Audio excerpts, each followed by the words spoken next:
حدیث راوی حضرت ابو هريره رضی الله تعالی عنہ دی. حدیث چې دی متفقون علیه دی، بخاری شریف او د مسلم شریف دی او دلته مشکات شریف هغه راوړی دی. د دوی دواړو دا بیان د شهادت د مرګو دی.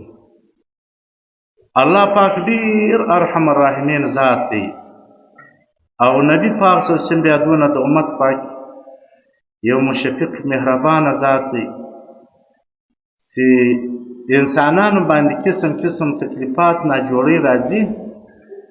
الله تعالی د هغو مرګو د پاره چې کوم یو قسم سببونه پیدا کړي دي، د دوی د پاره د شهادت مقامونه الله پاک پیدا کړي.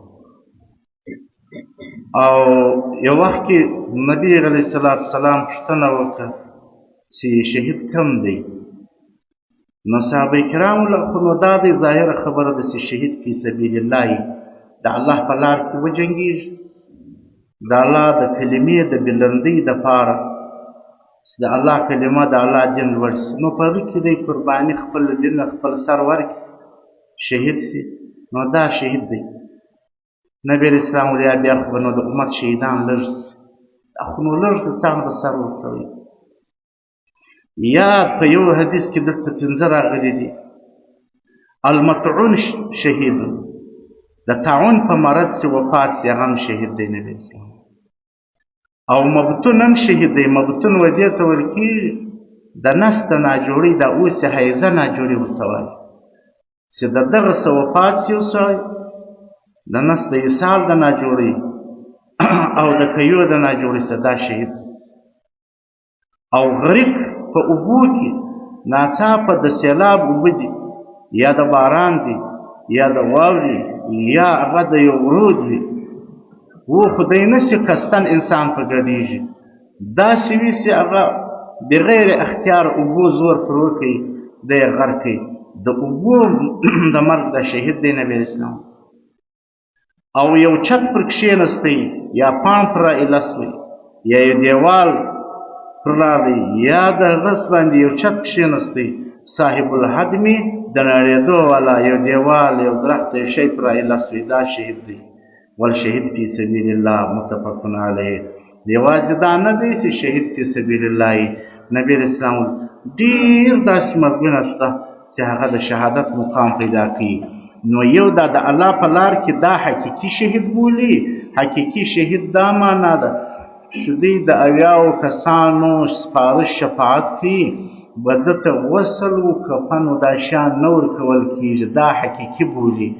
او دغه نور شهدا په دا مرض باندې چې مړه سي هغه ته حکمي شهید وایي. نور غسل و کفن یې په خپل ځای باندې ورکول کېږي. او دغسې د ثواب الله پاک حشر په شهداو کې کوي د دغه انسانانو. دا رقم په دې کې نه دی حصر چې دا ما 5 درته وویل. په نور احادیثو کې راځي هغه سړی چې ذات الجنب ورته وایي د دا ناجوړۍ څه مړ سي دا هم شهید دی. هغه څنګه ناجوړي ده؟ وایي علامه یې دا ده داسې معلومېږي لکه دا د سږ ناجوړي چې وي، وایي ټوخی کېږي ساه یې بندېږي، د ساه بندۍ و د ټوخي څه وفات شو. دا سړی هم الله پاک په شهداو کې باسي. دویم هغه پیغله زنانه باکره و هغه ته وایي چې ود سوې نه وي دا وفات سي، دا حشر هم الله پاک د شهادت مقام ورکوي. دا د نبی علیه السلام یو ډېر مشفق ذات دی. دا په دا حدیثو کې دا راوړي دي ځای پر ځای باندې یو دلته ده راکړل کړي دي.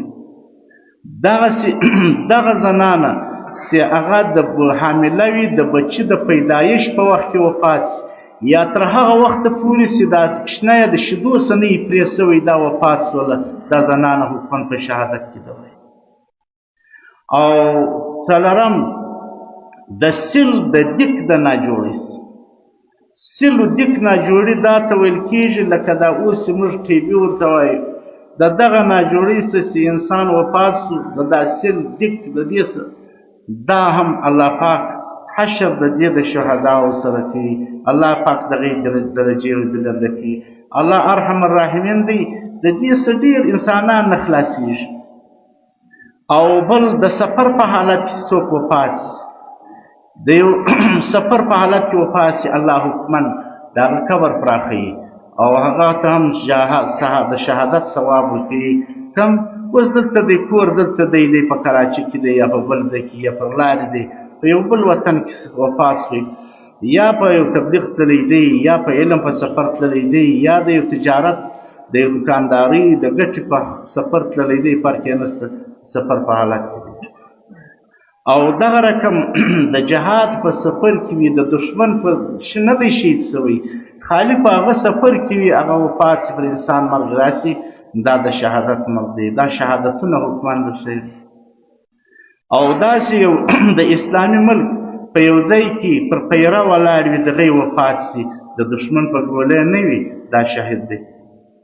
او حیوانان یې وخوري، زریله انسان خصمانان، خدا نخسته د لړم، د مار، د یو زری، د یو سپي، د دې د مرګ د چیچلو څه وفات سي، دا الله تعالی هم هغه ته د شهادت مقام ورکوي.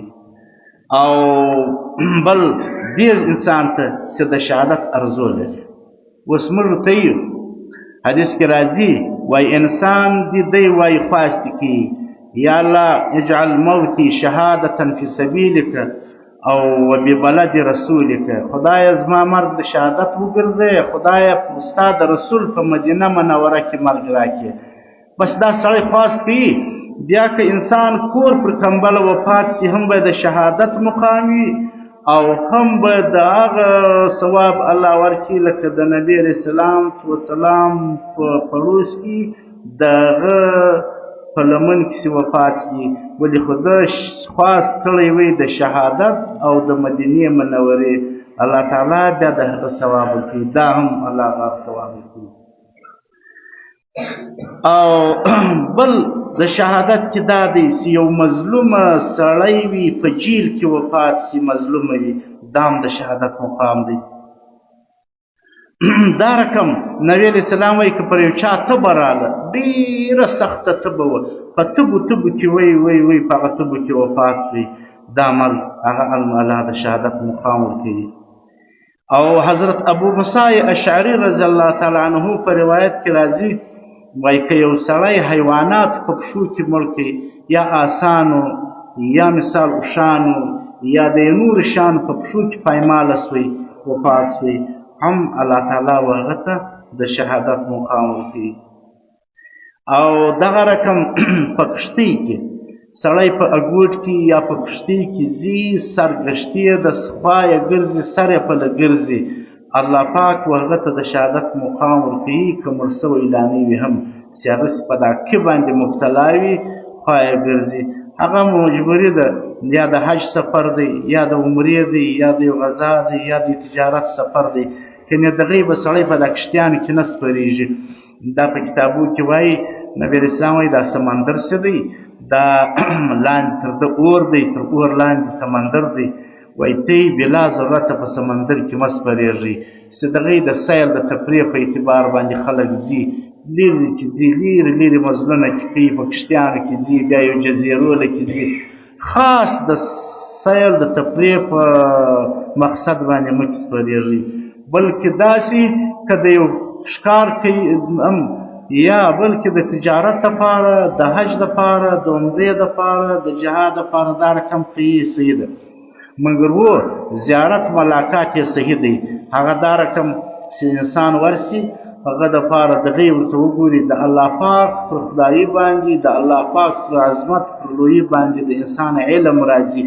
د سمندر ملاقات دا رقم وایي تر بل ځای ثواب لري چې سپرېږدي بلا ضرورته نه.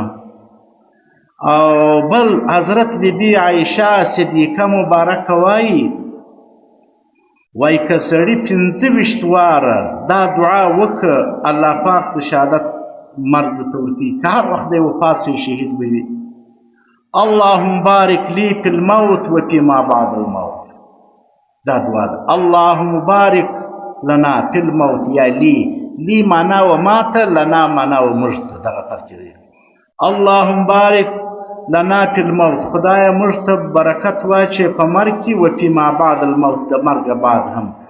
دغه دعا که 25 واره وویله چا، یا په پښتو کې معنا دا ده چې خدایه ما ته برکت واچوي، زما مرګ هم مبارک کړي، زما مابعد هم مبارک په خیر کړي. 25 واره دا دعا په شواروز کې وکړه، هغه به وي. په بل روایت کې راځي حضرت عایشې صدیقې نبی علیه السلام ته وویل د یو چا به حشر د شهداو سره وي که به نه وي؟ نبی علیه السلام وویل چې 20 واره مرګ په یاد ورولي په شواروز کې 20 واره، او یا دا معنا 25 واره یو څوک دا دعا وکړي اللهم بارک لی فی الموت، خدایه ته برکت واچوې په مرګ کې زما، وفیما بعد الموت، د مرګ بعد هم خدایه ما ته خیر را پیش کړي. دغه 25 واره ووایي، هم بیا دی وفات سي، بیا هغه د د شهادت مرګ دی. دغه رقم الله پاک دا دونه عام کړي دي چې مسلمان هغه تقریبا ډېر خلک نظم وزي. ابن عمر رضی الله تعالی عنه سه یو مرفوع روایت راځي که سړي د څاښت لمونځ عادت وی کاوه د اشراق ده د څاښت ده، او یا په میاشت کې 3 روژې نیولې، داسې هر وخت وفات شو الله تعالی به ته د شهادت مقام ورکړي، دا سړی به شهید وي چې د اشراق لمونځ عادت وي او د څاښت لمونځ عادت وي، او یا 3 روژې نسی په شواروز کې.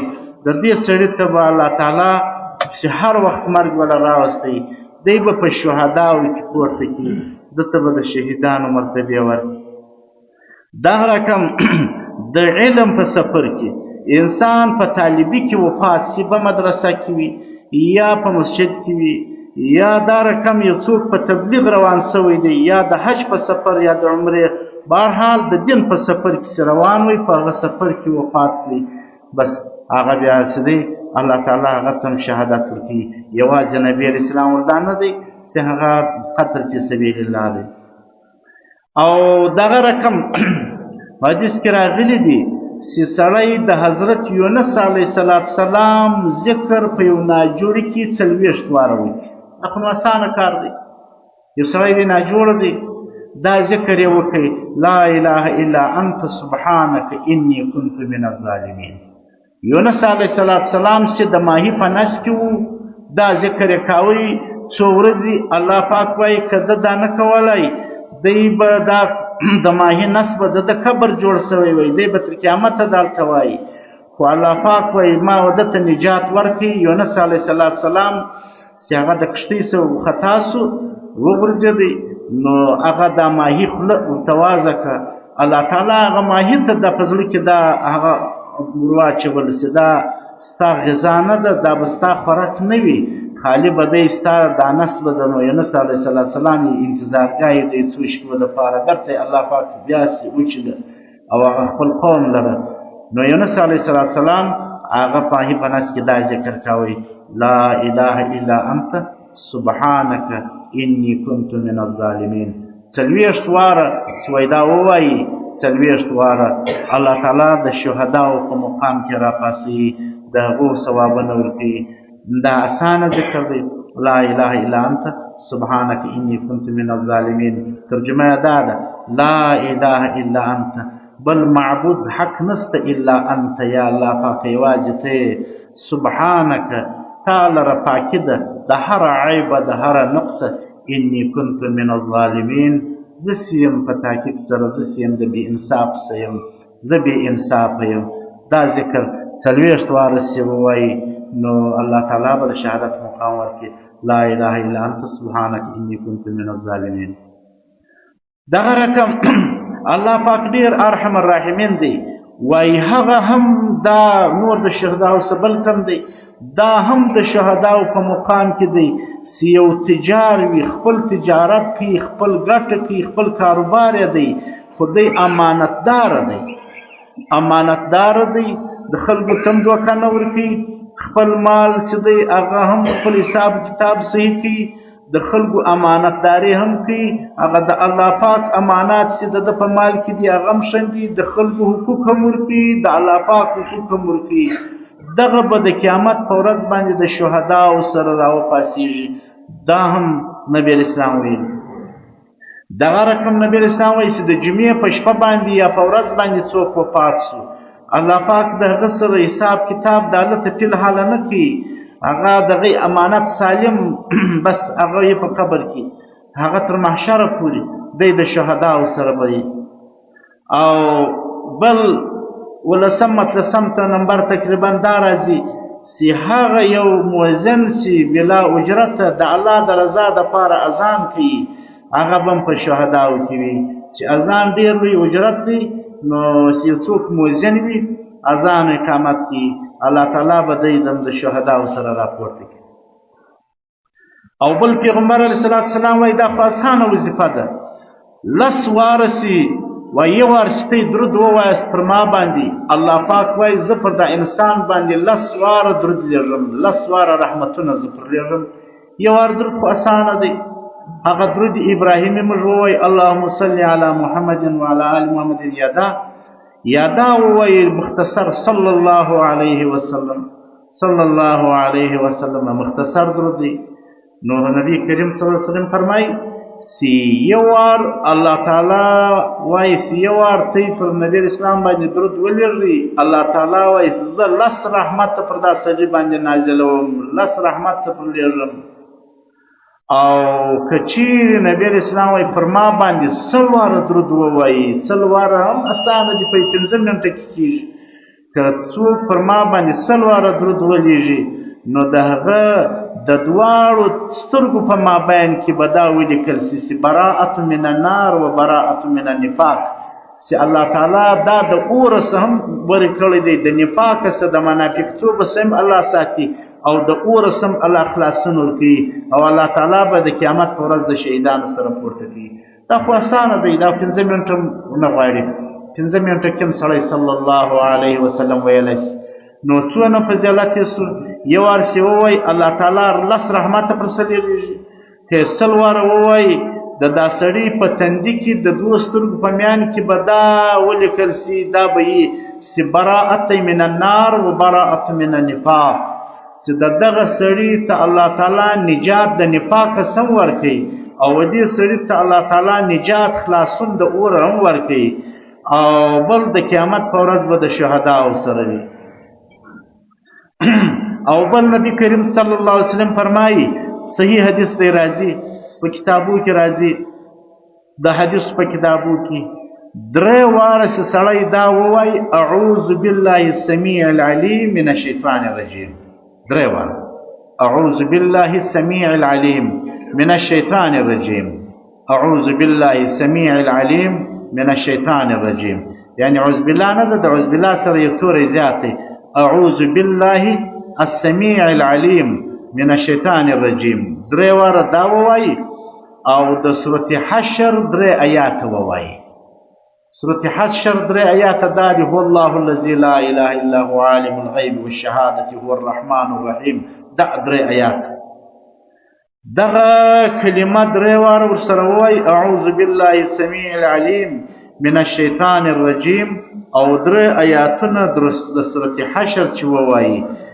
دغه سړی د پاره 80,000 فرشتې الله مقررې کړي د ده دپاره د سهار څخه تر ماښامه دعاوې کوي که ماخستن بېدېدی وویل د دغه سړي دپاره د 80,000 فرشتې د ماخستنه تر سهاره دعا کوي او بیا چې دی وفات سي د قیامت په ورځ به دی د شهداو سره وي که په کومه ورځ باندې دی وفات سوی یعنې دی د شهداو په تیرس کې دی دا سړی هم شهید دی دا د نبی کریم صلی الله علیه وسلم شفقت دی د هغه موږ باندې پر دې امت باندې رحم دی او دغه رقم حضور صلی الله علیه وسلم فرمایي د میرګي د ناجوړي چې څوک وفات سي دا هم په شهداو کې دی د میرګي ناجوړي یا دی وي یو انسان ډېر ضعیف العمر سو 90 کالو ته ورسېدی د ښه عبادت کاوی په ځواني کې کاوی ښه زندګي یې تېره کړه 90 کالو ته ورسېدی الله پاک وایي دا زما دپاره امین دی په مځکه کې بس دا زما یو امانت دی هم الله تعالی دغه سره ډېر سهولت کې د شهادت مقام ورکوي او 10 تقریبا دونه راځي هغه دا دی چې اسلامي حکومت کې قاضي وي د عدل فیصلې کوي او د عدل او د انصاف فیصلې کوي الله پاک وایي چې هغه وفات سو زه به هغه ته هم د شهادت مقام ورکوم نو دا قسم ناجوړي پر انسانانو راځي دا د الله تعالی یو مهرباني ده. الله پاک حدیث کې راځي وایي الله ارحم بعباده، الله ډېر رحم مهربانه دی پر خپل بندګان من الام بولدها، تر مور پر خپلو زامنو باندې. مور پر خپلو زامنو دونه نه وي مهربانه لکه الله تعالی. نو قسم قسم ناجوړي او فتونه چې راځي هغه د دا وجې سوي چې الله پاک دا یو عذاب نه ورکوي، د ده درنجې پرې لنده کېږي چې هغه دی صبر وکړي. دوی قسم قسم آفتونه راځي، ناجوړي رقم رقم. بعضې اوقات کې دی پر چا باندې عذاب راسي. په حدیث کې ستا اسامه بن زید فرمایي وایي رسول الله صلی الله علیه وسلم ویلې ول دا طاعون یو ناجوړي ده، که په یوه علاقه کې پېښه سوه خلک دې د ناجوړۍ سند تېښته نه کوي او خلک دې ورځي هم نه، په لوی لاس دې خلک په ګډېږي هم نه او خلک دې زمبارېږي هم نه چې دا ناجوړي دلته په دې وطن کې خپره سوې. نو بیا وایي دا رقم په بني اسرائیلو کې په یو مځکه کې الله پاک هغه نازله کړه. الله تعالی و دوی ته وویل چې دا ښار له داخلېږي په ډېر عاجزي باندې به وي، یاست دوی هغه قول بدل کړي، عاجزي یې نه ویله، نور قولونه نورې خبرې یې کولې، کبر یې وکړئ، لویي یې کولې، نورې خبرې یې شروع کړې. الله تعالی بیا پر هغو باندې یو عذاب راوستی، هغه دا تاون یې پر راوستی. 40,000 انسانان په یو شواروز کې وفات شولو. دا پر بني اسرائیلو باندې پر دا یهود نصاراو باندې راغلی دي. او بل دا هم راغلی دی دا یهود نصارا ډېر مبغضین دي، د اسلام دشمنان دي ډېر. نبي اسلام یو زنانه وه زوی یې شهید سوی وی. نو دې بیا نبي اسلام له راغله ورته وویل ول زما خو زوی شهید سوی دی، که دی شهید سوی دی وفات سوی دی نو به زه پر هغه باندې غم نه کوم، مبارکي به اخلم. که چیرې دی وي چې دی بل رقم وي نو به بیا زه غم کوم. نبی اسلام د ده دپاره ډبل شهادت دی لانه قتله اهل کتاب، دی یهود وژلی دی، دی دپاره به الله د 2 شهادتو ثوابونه ورکړي، 2 واره ډبل اجرت ورکړي. د اهل کتابو د ده ابن اسرائیل دغه د اسرائیل یا د یهودو نصارا د وجې چې څوک وفات سي الله پاک به یې ډبل ثواب ډبل اجرت ورکړي. واخر دعوانا